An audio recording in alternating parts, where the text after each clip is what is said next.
It might seem from the beginning like some kind of anti-bicentennial play, but I feel that it's a bicentennial play as well.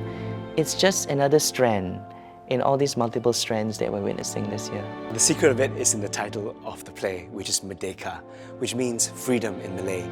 And I think the play questions the notion of freedom, and it questions whether we have true freedom here in Singapore.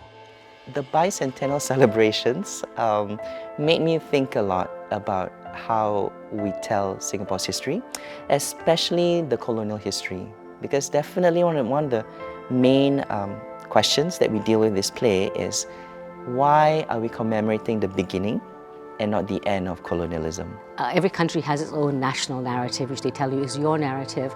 But in fact, there are many counter-narratives. There are many narratives which don't fit into the national narrative.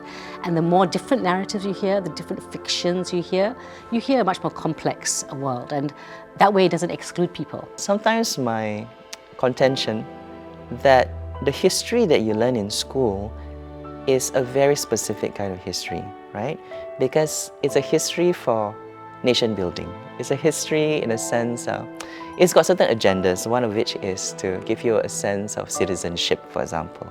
And of course, with that particular kind of narrative, certain things are going to be left out. This play is a lot about stories that we've never heard about and stories that we're not taught in our history books. One of the questions we ask is, Singapore has attained independence, but did it go through a real process of decolonization, right? So in many countries, for example, when there was decolonization, it also involved not just getting rid of the colonial masters, but also getting rid of some kinds of colonial structures that they have left behind.